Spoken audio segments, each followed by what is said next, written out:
പാവിത്രത്തിൻ്റെ ഒരു അപ്കമിങ് എപ്പിസോഡിലേക്ക് എല്ലാവർക്കും സ്വാഗതം. ഇന്ന് വിക്രമിൻ്റെ വിവാഹ ദിവസമാണ്. അതുകൊണ്ട് തന്നെ വേദ വളരെ ടെൻഷനിലാണ്. വേദ കളക്ടർ ഓഫീസിലേക്ക് കാറിൽ പോകുന്ന വഴിയിൽ വെച്ച് ട്രാഫിക്കിൽ പെടുന്നുണ്ട്. വേദ ചിന്തിച്ചുകൊണ്ടിരിക്കുകയാണ്, വിക്രമിൻ്റെ വിവാഹമാണ്, അതുകൊണ്ട് താൻ എന്തിനാണ് ഇങ്ങനെ ടെൻഷൻ അടിക്കുന്നത്? എനിക്ക് മനസ്സിലാവുന്നില്ലല്ലോ. അവനും ഞാനും തമ്മിലുള്ള ബന്ധം എന്നേ ഇല്ലാതായതാണ്. പക്ഷേ അവൻ്റെ വിവാഹമെന്ന് കേൾക്കുമ്പോഴും വിവാഹം ഇങ്ങ് അടുത്ത് വരുമ്പോഴും എന്തിനാണ് ഞാനിങ്ങനെ ടെൻഷനാവുന്നത് എന്നിങ്ങനെ ചിന്തിച്ചുകൊണ്ടിരിക്കുകയാണ് വേദ. ഇതിനിടയിൽ ഡോറിൽ തട്ടുന്നത് കേട്ട് വേദ തല പൊക്കി നോക്കുവാണ്. അപ്പോഴാണ് ഒരു സ്വാമിജിയെ കാണുന്നത്. പെട്ടെന്ന് ഡോറ് തുറക്കുന്നുണ്ട്. വേദ പുറത്തേക്ക് ഇറങ്ങിയതും സ്വാമിജി വേദയോട് ചോദിക്കുന്നുണ്ട്, നീയും അവനുമായിട്ടുള്ള ബന്ധം അറുത്തു മുറിച്ചു എന്ന് നീ ചിന്തിക്കുന്നു. പക്ഷേ അത് അങ്ങനെ മുറിഞ്ഞു, ആ ബന്ധം ഇല്ലാതായോ? നീ ഉറച്ചു വിശ്വസിക്കുന്നുണ്ടോ? നിന്റെ മനസ്സിൽ അവൻ ഇല്ലെന്നാണോ നീ വിചാരിക്കുന്നത്? അവൻ്റെ വിവാഹമെന്ന് കേൾക്കുമ്പോൾ നിന്റെ മനസ്സെന്തിനാണ് ഇങ്ങനെ വേദനിക്കുന്നത്? നീ അത് ചിന്തിച്ചോ? ദൈവമായിട്ടാണ് അന്ന് നിങ്ങളെ കൂട്ടിച്ചേർത്തത്. ആ ബന്ധം നീയായിട്ട് മുറിച്ചു കളയാമെന്ന് നീ വിചാരിച്ചോ? ഇത് കേട്ട് വേദ ചോദിക്കുന്നുണ്ട്, അപ്പോൾ അവൻ ചെയ്ത ദ്രോഹം ഞാൻ അനുഭവിക്കണമെന്നാണോ നിങ്ങൾ പറയുന്നത്? ഇത് കേട്ട് സ്വാമിജി പറയുന്നുണ്ട്, ദ്രോഹം ചെയ്തത് ആരാണെന്നറിഞ്ഞാൽ അവനെ നീ പൊറുക്കും, അവരെയും നീ പൊറത്തു കൊടുക്കും. എന്നാൽ ഈ വിവാഹം നടന്നു കഴിഞ്ഞാൽ ഒരിക്കലും നീ ക്ഷമിക്കാമെന്ന് പറഞ്ഞാലും നിനക്ക് ഫലം ലഭിച്ചോളണമെന്നില്ല. നിങ്ങൾ എന്താണ് പറയുന്നത്? അതേ കുട്ടി, ഈ വിവാഹം നടക്കാൻ പാടില്ല, ഒരിക്കലും നടക്കാൻ പാടില്ല. നിനക്ക് പറ്റുമെങ്കിൽ നീ തന്നെ ചെന്ന് ഈ വിവാഹം മുടക്ക്, അല്ലെങ്കിൽ ദൈവം തന്നെ മുടക്കിക്കൊള്ളും. ചെന്ന് മുടക്കാനുള്ള കാര്യങ്ങളെല്ലാം ചെയ്യേ. ഒരു നിമിഷം വേദ ചിന്തിച്ച് നിൽക്കുവാണ്. അപ്പോഴേക്കും സ്വാമിജി അവിടെ നിന്നും പെട്ടെന്ന് അങ്ങ് പോകുന്നുണ്ട്. ഇത് പെട്ടെന്ന് തന്നെ വണ്ടിയിൽ കയറി പോകുന്നുണ്ട്. വിക്രമിൻ്റെ വിവാഹത്തിന് നടക്കുന്ന മണ്ഡപം നന്നായി അലങ്കരിച്ചിട്ടുണ്ട്. വിക്രമിൻ്റെയും കൺമണിയുടെയും ഫോട്ടോ അടങ്ങുന്ന വലിയ ബാനറുകളെല്ലാം തൂക്കിയിട്ടിരിക്കുന്നു. ഫ്രണ്ടിൽ തന്നെ കമലാമ്മ വിക്രമിനെ കാണാത്തത് കൊണ്ട് തന്നെ ടെൻഷനായിട്ട് നിൽക്കുവാണ്. വിനയനോട് ചോദിക്കുന്നുണ്ട്, എടാ വിനയ, വിക്രമിനെ കാണുന്നില്ലല്ലോ, നീ ഒന്ന് ഫോൺ ചെയ്ത് നോക്ക് എന്ന് പറയുകയാണ്. അമ്മ അവനിങ്ങ് വരും, മുഹൂർത്തമാകുന്നതല്ലേ ഉള്ളൂ എന്ന് പറയുവാണ്. പെട്ടെന്നാണ് വിക്രം വാഹനത്തിൽ വന്ന് ഇറങ്ങുന്നത്. വിക്രം വരുന്നത് കണ്ട് കമലാമ്മ ചോദിക്കുന്നുണ്ട്, എന്താ വിക്രം, നീ തനിയെയാണോ? എവിടെ കൺമണി? അപ്പോൾ വിക്രം പറയുന്നുണ്ട്, കൺമണി അവളുടെ അച്ഛനോടൊപ്പം പിറകെ വരുന്നുണ്ടമ്മേ. ശരി, നീ അങ്ങ് അകത്തേക്ക് കയറിയിരിക്കെ, അപ്പോഴേക്കും കൺമണി വരട്ടെ എന്ന് പറയുവാണ് കമലാമ്മ. പെട്ടെന്ന് തന്നെ കൺമണിയും അങ്ങോട്ടേക്ക് എത്തുന്നുണ്ട്. എല്ലാവരും വളരെ സന്തോഷത്തോടു കൂടി മണ്ഡപത്തിനകത്തേക്ക് നടക്കുന്നു. ഒരല്പസമയം കഴിഞ്ഞതും കൺമണിയുടെ അച്ഛൻ വിക്രമിനെ വന്ന് വിളിക്കുന്നുണ്ട്. വിക്രം, എനിക്ക് നിന്നോട് അല്പം സംസാരിക്കാനുണ്ട്, നമുക്കങ്ങ് മാറി നിൽക്കാം എന്ന് പറഞ്ഞുകൊണ്ട് വിക്രമിനെയും കൂട്ടി മാറി നിന്ന് സംസാരിക്കുകയാണ്. എന്താ നിങ്ങൾ വിളിച്ചതെന്ന് ചോദിക്കുകയാണ്. ഇത് കേട്ടതും കൺമണിയുടെ അച്ഛൻ പറയുന്നുണ്ട്, എന്നെ അച്ഛാന്ന് വിളിക്കാൻ നിനക്ക് ഇപ്പോഴും കഴിയുന്നില്ല അല്ലേ? ഇത് കേട്ട് വിക്രം പറയുന്നുണ്ട്, അത് എനിക്ക് ശീലമായി പോയില്ലേ, ഞാൻ പതിയെ എല്ലാം ശീലിച്ചോളാം എന്ന് പറയുന്നുണ്ട്. ഉടനെ കൺമണിയുടെ അച്ഛൻ ചോദിക്കുന്നുണ്ട്, അല്ല വിക്രം, നിന്റെ അമ്മ പറഞ്ഞു പാലും പഴവും ഒക്കെ കഴിക്കാൻ വേണ്ടി നിന്റെ വീട്ടിലേക്ക് പോകണമെന്ന്, അത് ശരിയാണോ എന്ന് ചോദിക്കുകയാണ്. ഇത് കേട്ടതും വിക്രം പറയുന്നുണ്ട്, അത് ചടങ്ങുകളല്ലേ, അത് പ്രകാരം നടക്കട്ടെ, അതുകൊണ്ടായിരിക്കാം അമ്മ അങ്ങനെ പറഞ്ഞത്. അപ്പോൾ കൺമണിയുടെ അച്ഛൻ പറയുന്നുണ്ട്, അല്ല, നിങ്ങൾ പാലും പഴവും കഴിക്കാൻ വേണ്ടി മാത്രമാണോ വീട്ടിലേക്ക് പോകുന്നത് ചടങ്ങ് പ്രകാരം, അതോ നിങ്ങൾ നിരന്തരം അവിടെ തന്നെയാണോ ഇനി താമസിക്കുന്നത്? ഈ സമയത്ത് എന്തിനാണ് ഇതിനെക്കുറിച്ച് സംസാരിക്കുന്നതെന്ന് വിക്രമിൻ ചോദിക്കുകയാണ്.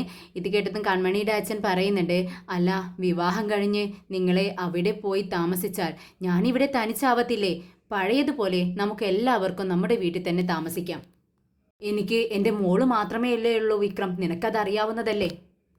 ഇദ്ദേഹത്തിൻ്റെ വിഷമം കണ്ടതും വിക്രം പറയുന്നുണ്ട്, ശരി, നിങ്ങൾ വിഷമിക്കേണ്ട ആവശ്യമില്ല, നിങ്ങൾ പറയുന്നത് പോലെ തന്നെ ചെയ്യാം. എന്തിനാണ് ഈ സമയത്ത് ഇത്രയും ടെൻഷൻ അടിക്കുന്നത്? നിങ്ങൾ എന്തെങ്കിലും ജോലികൾ ചെയ്ത് തീർക്കാനുണ്ടെങ്കിൽ അത് ചെയ്ത് തീർക്കൂ എന്ന് പറഞ്ഞ് അപ്പുറത്തേക്ക് പറഞ്ഞയക്കുകയാണ്. നന്ദിനി വളരെ തിടുക്കപ്പെട്ട് വിക്രമിൻ്റെ അടുത്തേക്ക് വരുവാണ്. എന്താ ചേച്ചി എങ്ങോട്ടാന്ന് ചോദിക്കുമ്പോൾ, അത് ഞാൻ വിക്രം നിന്നെ തിരഞ്ഞു വരുവാണ്, നീ ഒരു 10,000 രൂപ ഇങ്ങനെ എടുത്തേ എന്ന് പറയുവാണ്. ഇത് കേട്ടതും വിക്രം ചോദിക്കുന്നുണ്ട്, എന്തിനാ ചേച്ചി 10,000 രൂപ? ഓ, അതിൻ്റെയൊക്കെ ആവശ്യമുണ്ട്, നീ എന്തിനാണ് ചോദിക്കുന്നത്? ഇങ്ങനെ ചോദിക്കണോ? ഇവിടെ എത്ര ജോലികൾ ചെയ്തു തീർക്കാനുണ്ടെന്ന് അറിയാമോ? എപ്പോഴും നിന്റെ അടുത്ത് വന്ന് പണം ചോദിക്കാൻ പറ്റുമോ? 10,000 രൂപ ഇങ്ങ് എടുക്കുമെന്ന് പറയുവാണ്. വിക്രം പോക്കറ്റിൽ നിന്ന് ക്യാഷ് എടുക്കുമ്പോഴേക്കും ആ കയ്യിൽ ക്യാഷ് എടുത്ത പാട് തന്നെ എത്രയുണ്ടെന്ന് പോലും നോക്കാതെ അങ്ങ് തട്ടിപ്പറിച്ച് വാങ്ങി നന്ദിനി അങ്ങ് പുറത്തേക്ക് പോകുന്നുണ്ട്. വിക്രം ഓടി നടന്ന് ഓരോ കാര്യങ്ങളൊക്കെ ചെയ്യുന്നുണ്ട്. ഇത് കണ്ട് കൺമണിക്ക് സന്തോഷമാവാണ്. കൺമണി ഇങ്ങനെ ചിന്തിക്കുന്നുണ്ട്, വിക്രം, നീ ഇതുവരെയൊക്കെ ഞാൻ എത്തിച്ചു എൻ്റെ ബുദ്ധി കൊണ്ട്. നീ ഒന്നും അറിഞ്ഞിട്ടില്ല എൻ്റെ കളികളാണ് ഇതെല്ലാം എന്ന്. ഇനി വിവാഹം കഴിയുന്നത് വരെ ഞാൻ കാത്തിരിക്കണം. എങ്ങനെയെങ്കിലും നിന്നെക്കൊണ്ട് ഞാൻ എൻ്റെ കഴുത്തിൽ താലി കെട്ടിക്കും. എങ്കിൽ മാത്രമേ എനിക്ക് സമാധാനമാവൂ എന്ന് എന്നെ കൺമണി പുഞ്ചിരിയോടുകൂടി ചിന്തിക്കുവാണ്. വിജയ് ഇങ്ങനെ എന്തോ ജോലികളൊക്കെ ചെയ്തുകൊണ്ടിരിക്കുകയാണ്. അങ്ങോട്ടേക്ക് തരുൺ വരുന്നുണ്ട്. തരുൺ വിജയോട് ചോദിക്കുന്നുണ്ട്, വിജയ്, വേദയ്ക്ക് എന്തു പറ്റി? വേദ ആകെ മൂഡ് ഓഫിലാണല്ലോ, ഭയങ്കര ടെൻഷൻ, എന്ത് പറ്റിയെന്ന് ചോദിക്കുകയാണ്. ഇത് കേട്ടതും വിജി പറയുന്നുണ്ട്, തരുൺ, ഇത് നീ എന്നോടാണോ ചോദിക്കേണ്ടത്? വേദയോട് നേരിട്ട് ചോദിക്കുക, അപ്പോഴല്ലേ കാര്യം അറിയാൻ പറ്റത്തുള്ളൂ എന്ന് പറയുന്നുണ്ട്. അപ്പോഴേക്കും വേദ ആകെ ടെൻഷനായിട്ട് ഇങ്ങനെ കയറി വരുന്നുണ്ട് അകത്തേക്ക്. വിജി പെട്ടെന്ന് എഴുന്നേറ്റ് വേദയുടെ അടുത്തേക്ക് ചെല്ലുന്നുണ്ട്. വേദയോട് ചോദിക്കുന്നുണ്ട്, എന്ത് പറ്റി വേദ? നീ ഇപ്പോൾ അങ്ങ് കളക്ടർ ഓഫീസിലേക്ക് ഇറങ്ങിയതല്ലേ ഉള്ളൂ, എന്ത് പറ്റി? നീ എന്തിനാ ഇങ്ങോട്ടേക്ക് തിരിച്ചു വന്നത്?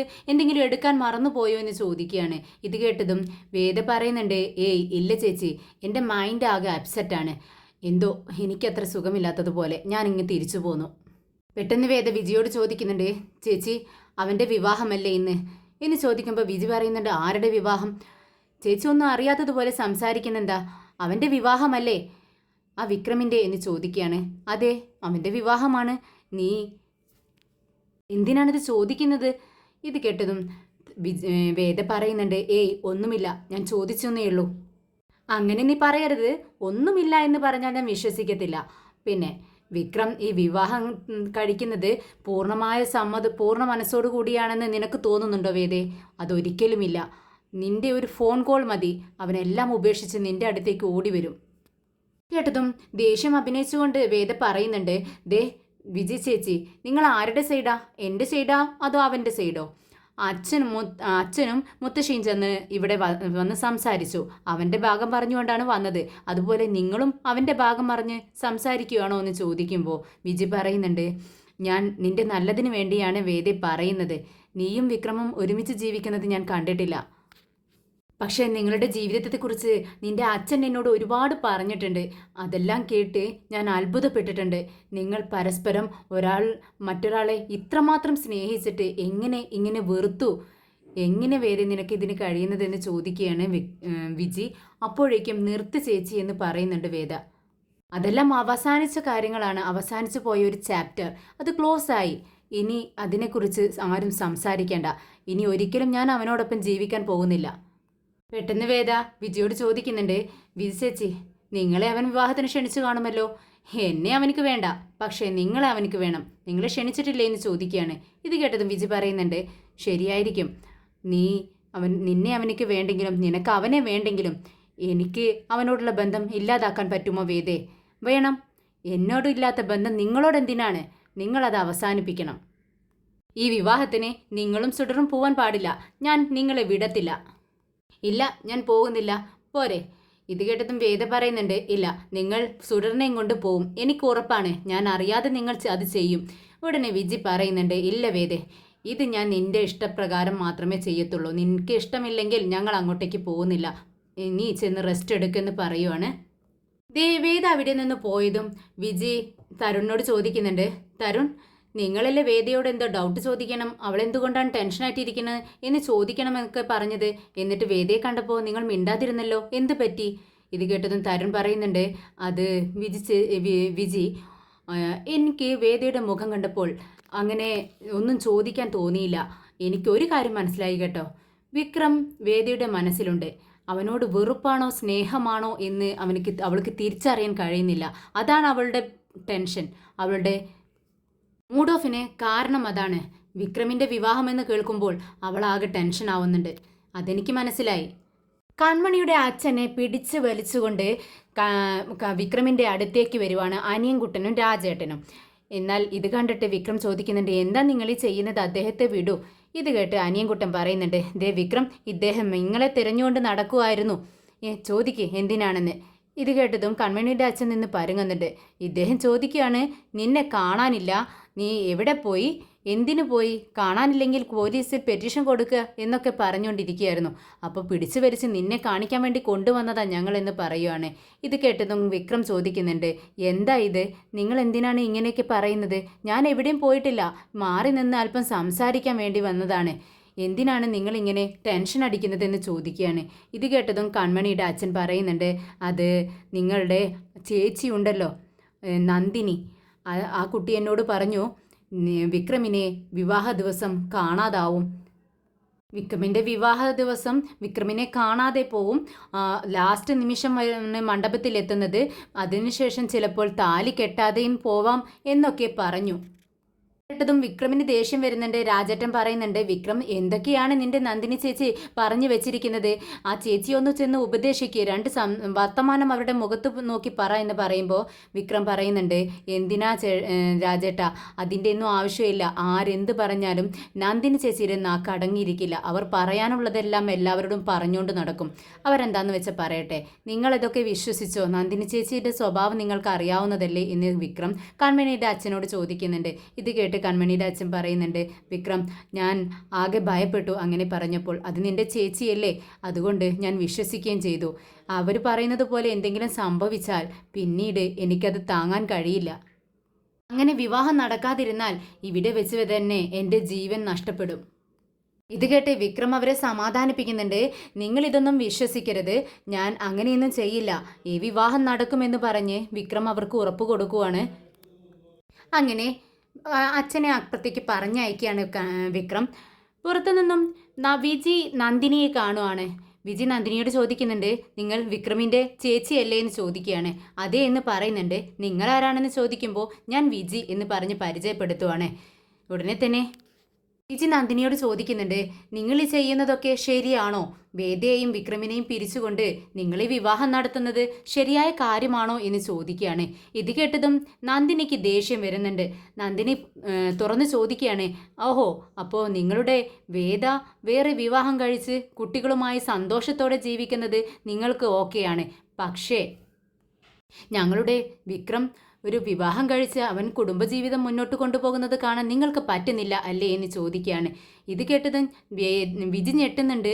വിജി ചോദിക്കുകയാണ്, എന്ത്, ഞങ്ങളുടെ വേദ വിവാഹം കഴിച്ചു എന്നോ? നിങ്ങൾ എന്താണ് ഈ പറയുന്നത്? ഇത് കേട്ടതും നന്ദിനി ചോദിക്കുന്നുണ്ട്, അതെ, നിങ്ങളുടെ വേദ വിവാഹം കഴിച്ചത് തന്നെയല്ലേ ആ തരുണിനെ വിവാഹം കഴിച്ചതിനുള്ള തെളിവുകളെല്ലാം ഞങ്ങളുടെ കയ്യിലുണ്ട്. ഇത് കേട്ടതും വിജി പറയുന്നുണ്ട്, നിങ്ങൾ എന്താ ഈ പറയുന്നത്? തരുണും വേദയും ആങ്ങള പെങ്ങന്മാരെ പോലെയാണ്, അവർ ഭാര്യയും ഭർത്താവും ഒന്നുമല്ല എന്ന് പറയുമ്പോൾ നന്ദിനി ചോദിക്കുന്നുണ്ട്, നിങ്ങൾ എന്നോട് കള്ളം പറയണ്ട. അവർ തമ്മിൽ വിവാഹം കഴിച്ചതിൻ്റെ തെളിവുകളെല്ലാം കൺമണി ഞങ്ങളെ കാണിച്ചിട്ടുണ്ട്. ഇത് കേട്ട് വിജി ചോദിക്കുന്നുണ്ട്, കൺമണിക്ക് എങ്ങനെ അങ്ങനെ ഒരു ഫോട്ടോ കിട്ടും? അവർ തമ്മിൽ വിവാഹമേ കഴിഞ്ഞിട്ടില്ല, പിന്നെ എങ്ങനെയാണ് കൺമണിക്ക് അങ്ങനെ ഒരു ഫോട്ടോ കിട്ടാൻ വഴി? അങ്ങനെ ഒരു വിവാഹം കഴിഞ്ഞിട്ടില്ല, ഞാൻ സത്യമാണ് പറയുന്നതെന്ന് വിജി പറയുന്നുണ്ട്. ഇത് കേട്ട് അന്തം വിട്ട് വിജിയുടെ മുഖത്തേക്ക് നോക്കിക്കൊണ്ട് നിൽക്കുവാണ് നന്ദിനി. നിങ്ങൾ തരുണിനെയും വേദയും കുറിച്ച് എന്തിനാണ് ഇങ്ങനെയൊക്കെ പറയുന്നത്? തരുണും വേദിയും ബ്രദർ ആൻഡ് സിസ്റ്ററിനെ പോലെയാണ്. അങ്ങനെ പോലെ എന്നല്ല, അങ്ങനെ തന്നെയാണ്. ഇവിടെ നിന്നും നാട് വിട്ടു പോയ സമയത്ത് അവൾക്ക് എല്ലാ സഹായങ്ങളും ചെയ്തു കൊടുത്തത് തരുണാണ്. ഇത് കേട്ടത് നന്ദിനി ചോദിക്കുന്നുണ്ട്, നിങ്ങൾ പറയുന്നത് സത്യമാണോ? എന്നെ പറ്റിക്കുകയാണോ നിങ്ങൾ? വേദയും തരുണും അങ്ങനെ ഒരു ബന്ധമില്ല, പിന്നെ എങ്ങനെയാണ് അവർ തമ്മിൽ വിവാഹം കഴിഞ്ഞതുപോലെ ഒരു ഫോട്ടോ കൺമണി ഞങ്ങളെ കാണിച്ചല്ലോ എന്ന് ചോദിക്കുന്നുണ്ട്. പെട്ടെന്ന് വിജി ചോദിക്കുന്നുണ്ട്, അവരുടെ വിവാഹം നടന്നിട്ടില്ല, പിന്നെ വിവാഹം നടക്കാതെ അങ്ങനെ ഒരു ഫോട്ടോ എങ്ങനെ കിട്ടും? ആ കൺമണി എന്തോ ഒരു കാരണത്തിന് വേണ്ടി, ഏതോ ഒരു വിഷയത്തിന് വേണ്ടി നിങ്ങളെ പറ്റിക്കുന്നുണ്ട്. നന്ദിനി വളരെ സംശയത്തോടു കൂടി വിജിയുടെ മുഖത്തേക്ക് നോക്കിക്കൊണ്ട് ചോദിക്കുന്നുണ്ട്, അല്ല, ഈ കൺമണി ഞങ്ങളോട് പറഞ്ഞത് നിങ്ങൾ വിജി എന്ന് പറയുന്ന ചേച്ചി ഇതെല്ലാം അവരോട് പറഞ്ഞു എന്നാണല്ലോ, അപ്പോൾ അത് സത്യമല്ലേ എന്ന് ചോദിക്കുകയാണ്. എന്നാൽ വിജി സത്യം ചെയ്തു കൊടുക്കുകയാണ് നന്ദിനിയുടെ കയ്യിൽ. ഇല്ല, ഞാൻ അങ്ങനെ ഒരു കാര്യം പറഞ്ഞിട്ടില്ല, ഞാൻ സത്യമാണ് പറയുന്നത്. ആ കൺമണി എന്തോ ഒരു ചതി ചെയ്യുന്നുണ്ട്. നിങ്ങളെ എന്തോ ഒരു ആവശ്യത്തിന് വേണ്ടി, എന്തോ ഒരു ലക്ഷ്യത്തിന് വേണ്ടിയാണ് അവൾ ഇതെല്ലാം നിങ്ങളെല്ലാം പറഞ്ഞ് തെറ്റിദ്ധരിപ്പിച്ച് വെച്ചിരിക്കുന്നത്. നോക്ക്, ഞാനൊരു സത്യം പറയാം നിങ്ങളോട്, വേദ വേറെ വിവാഹം കഴിച്ചിട്ടില്ല. ഇന്ന് വരേക്കും വിക്രമിൻ്റെ ഭാര്യയായിട്ടാണ് അവൾ ജീവിക്കുന്നത്. നിങ്ങൾ സത്യമാണോ പറയുന്നതെന്ന് നന്ദിനി ചോദിക്കുകയാണ്. ഞാനാണ് സത്യം എന്ന് പറഞ്ഞ് സ്വയം തലയിൽ കൈവച്ച് സത്യം ചെയ്യുവാണ് വിജി. ഇത് കേട്ട് നന്ദിനി സ്വയം പറയുന്നുണ്ട്, എടി കൺമണി, അപ്പോൾ നീ വിക്രമിനെ വിവാഹം കഴിക്കാൻ വേണ്ടി നീ ഒരു നാടകം കളിക്കുകയായിരുന്നു അല്ലേ? ഞങ്ങളെ പറ്റിക്കുമായിരുന്നല്ലേ? എടി കൺമണി, ഞാൻ ആരാണ് മോള്? 10ാം ക്ലാസ് പാസ്സായിട്ടിരുന്നെങ്കിൽ ഞാനൊരു പോലീസായേനെ. ഇനി നിന്റെ കാര്യം ഞാൻ ഏറ്റു എന്ന് നന്ദിനി ചിന്തിക്കുകയാണ്. വിജി നന്ദിനിയോട് പറയുന്നുണ്ട്, നിങ്ങളിങ്ങനെ സംശയിച്ച് നിൽക്കാതെ പെട്ടെന്നങ്ങ് ചെന്ന് വിക്രമിനോട് കാര്യങ്ങൾ പറ, എന്നിട്ട് ഈ വിവാഹം മുടക്കാൻ നോക്ക്. അപ്പോഴേക്കും ഒരു ഓട്ടോ വരുന്നുണ്ട്. നന്ദിനി അതിൽ കയറി പോകുന്നുണ്ട്. വിജി വീട്ടിലെത്തിയതും തരുണ് ഭക്ഷണം കൊടുക്കുവാണ്. ഭക്ഷണം കഴിച്ചുകൊണ്ടിരിക്കുന്ന സമയത്ത് വിജിയോട് ചോദിക്കുന്നുണ്ട്, അല്ല വേദ വരുന്നില്ലേ, ഭക്ഷണം കഴിക്കാൻ വേണ്ടി വിളിച്ചില്ലേ എന്ന് ചോദിക്കുകയാണ്. ആ ഞാൻ വിളിച്ചിട്ടുണ്ട്, ഒന്നും മിണ്ടിയില്ല എന്ന് പറയുകയാണ്. തരുൺ ചോദിക്കുന്നുണ്ട്, അല്ല വിജി, നിങ്ങൾ വേദയോട് സംസാരിക്കുന്നത് ഞാൻ കേട്ടു, അതൊക്കെ സത്യമാണോ? അപ്പോൾ വിജി പറയുന്നുണ്ട്, എല്ലാം സത്യമായിരിക്കും. അവരുടെ അച്ഛൻ തന്നെയാണ് എന്നോട് ഇതെല്ലാം പറഞ്ഞത്.